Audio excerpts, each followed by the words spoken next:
6.5 lakh square feet IT ടവറാണ് അന്ന് ഉദ്ഘാടനം ചെയ്തത്. 6.5 ലക്ഷം IT ടവർ ഒന്നാം ഘട്ടത്തിൽ. പിന്നെ ഈ കഴിഞ്ഞ 8 വർഷമായി അവിടെ എന്താണ് സംഭവിച്ചത്?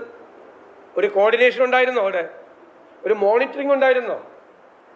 ഓരോ മൈൽ സ്റ്റോൺ ഉണ്ട് ഓരോ ഘട്ടത്തിൽ അവിടെ തീരുമാനിച്ചിരുന്നത്.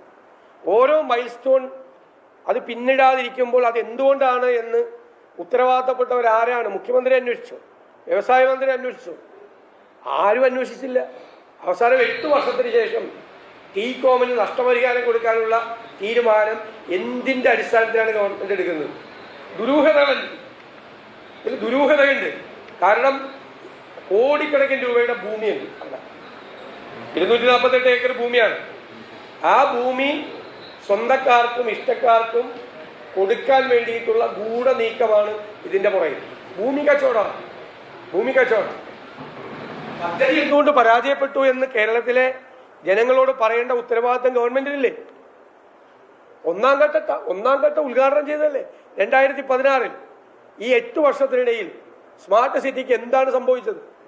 എവിടെയെങ്കിലും ഗവൺമെന്റ് ചർച്ച ചെയ്തിട്ടുണ്ടോ? ഏതെങ്കിലും സ്ഥലത്ത് പറഞ്ഞിട്ടുണ്ടോ? ഒരു മന്ത്രിസഭാ യോഗം കൂടി ഇതിൽ നിന്ന് പിന്മാറാനും ടീകോമിന് നഷ്ടപരിഹാരം കൊടുക്കാനുമുള്ള തീരുമാനം എന്തിന്റെ അടിസ്ഥാനത്തിലാണെന്ന് കേരളത്തിലെ മുഖ്യമന്ത്രി ജനങ്ങളോട് പറയണം. വലിയ ഈ ഒന്നാം ഘട്ടം ഉദ്ഘാടനം ചെയ്യപ്പെട്ടപ്പോൾ അത് ബഹിഷ്കരിച്ച ആളുകളാണ് ഇവർ. 2016 ഫെബ്രുവരി 20 6.5 ലക്ഷം സ്ക്വയർ ഫീറ്റ് IT ടവർ ഉദ്ഘാടനം ചെയ്തപ്പോൾ ആ പരിപാടി ബഹിഷ്കരിച്ച ആളുകളാണ്. ഇപ്പോൾ 8 വർഷം കഴിഞ്ഞപ്പോൾ അതിൽ നിന്ന് പിന്മാറുകയാണ്. ഇതിൻ്റെ പുറകിൽ ഗൂഢമായ നീക്കങ്ങളുണ്ട്, അഴിമതിയുണ്ട്. മനസ്സിലായല്ലോ? ഇതിൽ നിന്ന് പിന്മാറാനുള്ള കാരണം എന്താണെന്ന് കേരള സമൂഹത്തെ ബോധ്യപ്പെടുത്തേണ്ടതിൻ്റെ ഉത്തരവാദിത്വം ഇവർക്കുണ്ട് എന്ന് ഞാൻ പ്രത്യേകമായി പറയാൻ ആഗ്രഹിക്കുകയാണ്. അതുപോലെ ഇവിടെ ഡീലിമിറ്റേഷൻ നടക്കുകയാണ്.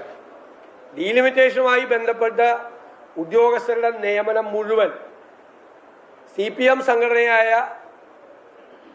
ഗസറ്റഡ് ഓഫീസേഴ്സിന്റെ അവരുടെ സംഘടനയും NGO യൂണിയനിലും പെട്ട ആളുകളെ മാത്രം തെരഞ്ഞുപിടിച്ചു വച്ചിരിക്കുകയാണ്.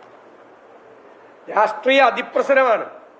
തദ്ദേശ സ്വയംഭരണ സ്ഥാപനങ്ങളിലെ ഡീലിമിറ്റേഷൻ പ്രോസസ്സ് നടക്കാൻ തെരഞ്ഞുപിടിച്ച് CPM അനുകൂല സംഘടനകളിലെ ആളുകളെ മാത്രമാണ് സംസ്ഥാനത്ത് ഉടനീളം വച്ചിരിക്കുന്നത്. ഇത് ഡീലിമിറ്റേഷൻ നടപടികൾ അട്ടിമറിക്കാൻ വേണ്ടിയിട്ടുള്ളതാണോ എന്ന് ഞങ്ങൾ ഗൗരവമായി സംശയിക്കുന്നു. ഞങ്ങൾ അങ്ങനെ എന്തെങ്കിലും നടന്നാൽ നിയമപരമായ മാർഗങ്ങൾ